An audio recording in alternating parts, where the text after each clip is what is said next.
Most mornings begin before the world wakes up now. Not because I am disciplined or productive, but because at 80 years old, sleep loosens its grip. It comes and goes quietly, like an old friend who no longer stays the night. This morning I sat near the window, watching the mist lift slowly from the trees. There was no urgency in it, no announcement, just a gradual revealing of what had always been there. And in that stillness, the thought arrived without drama or fear. I am 80 years old, and almost everyone who once knew my younger name is gone. At this age, silence no longer feels empty. It feels full. It carries weight. It holds memories the way old books hold pressed flowers, fragile, faded, but unmistakably real. Over 8 decades, I've watched the world change its clothes many times. Cities stretched upward. Technology made everything faster, louder, closer. But the most significant change didn't happen outside my window. It happened inside my living room, fewer chairs filled, fewer voices calling my name. Parents were the first to go, then siblings, then friends I once thought would grow old alongside me. And eventually the person I believed would be holding my hand until the very end. One by one, they stepped quietly out of the story. No grand exits, no warnings, just absence. And somehow, I remained. When you live this long, you start to feel almost transparent. The world belongs to the young now, to their speed, their ambition, their constant sense of urgency. From where I sit, many of the things they worry about look small, like grains of sand clenched too tightly. They rush past each other, convinced everything is urgent, everything is critical, everything must be decided right now. Sometimes they ask me, politely, what is it like to be this old? Other times, they don't ask at all.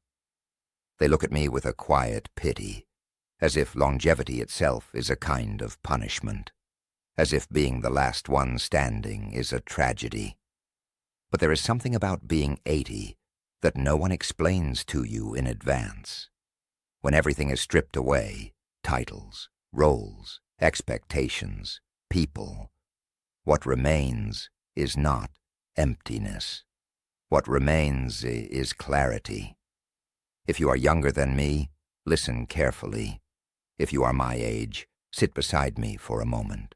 Because today, I want to talk about what stays. When the house grows quiet, when the phone stops ringing, when the calendar no longer feels demanding.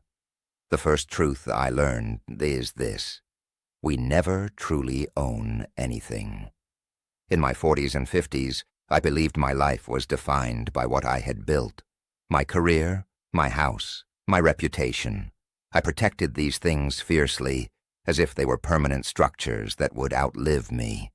I worried constantly about maintaining them, expanding them, defending them. But at 80, I look at my hands and understand something deeply. They were never meant to hold on forever. They were meant to let go. The homes I once lived in belong to strangers now. The work I poured decades into is remembered by almost no one. People who were not even born when I retired now make decisions that shape the world. And that is how it should be. What survives is not the plaque on the wall or the title on a business card. What survives is the person I became while pursuing those things. Character lasts longer than accomplishment. Integrity outlives recognition. I also learned that the people we love are never possessions. We borrow them, spouses, children, friends. We are caretakers of moments, not owners of futures. We are entrusted with time, not guarantees.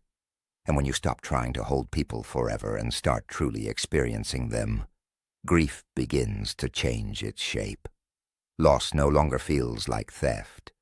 It becomes gratitude. for having been trusted with that love at all. What remains is the love you gave. Because love doesn't age. It doesn't depreciate. It doesn't end up boxed and sorted after you're gone. When you are young, you spend your life waiting. Waiting for the next milestone, the wedding, the promotion, the moment when life finally feels complete. Your eyes stay fixed on the horizon, convinced happiness lives somewhere ahead. But at 80, I can tell you this with certainty. Life was never waiting for you at the destination. Life was happening quietly, while you were rushing toward something else. If I could return to my earlier years, I wouldn't chase more success. I would chase more awareness. I would linger longer over a simple cup of coffee. I would sit in silence without reaching for distraction. I would listen to ordinary sounds as if they mattered, because they did. At the end of a long life, what remains isn't the highlight reel. It's the collection of small, unnoticed moments that once seemed insignificant. One of the hardest lessons of old age is solitude. My generation was taught to stay busy, to equate worth with productivity, to avoid stillness at all costs. But when the children moved away and the friends passed on, I was left alone with someone I barely knew, myself. Most people spend their lives running from their own thoughts. They use noise, ambition, and company as shelter. But at 80, running becomes impossible. Your body insists on stillness, and in that stillness, something unexpected can happen. You begin to meet yourself.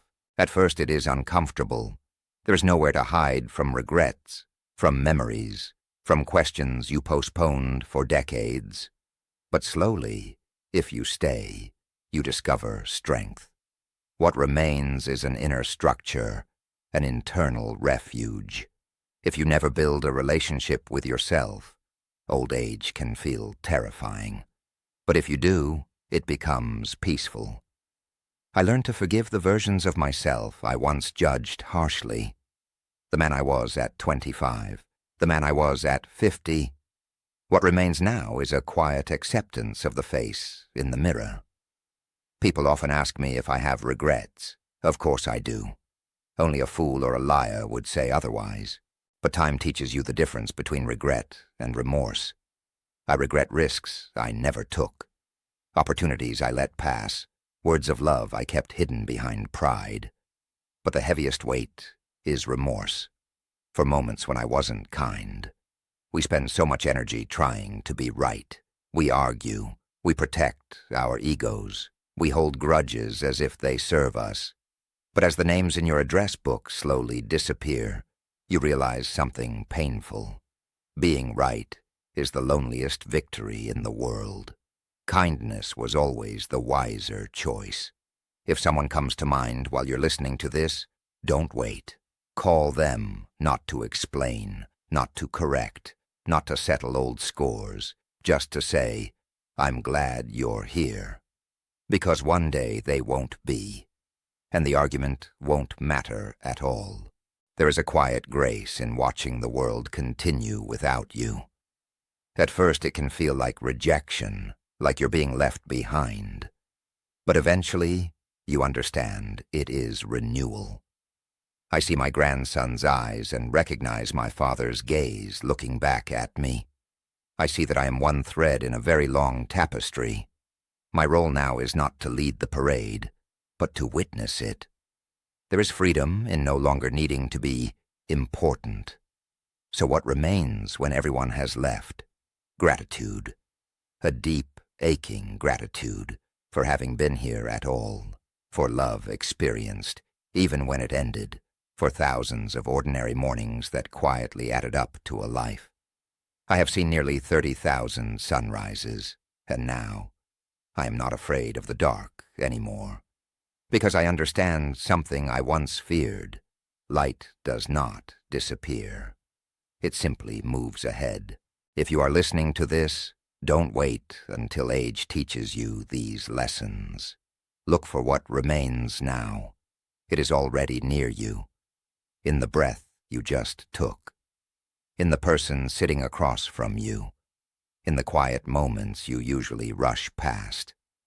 Thank you for sitting with me for a while. If this spoke to you, share it with someone you love. And tell me, what is one thing you've learned to cherish as time has passed?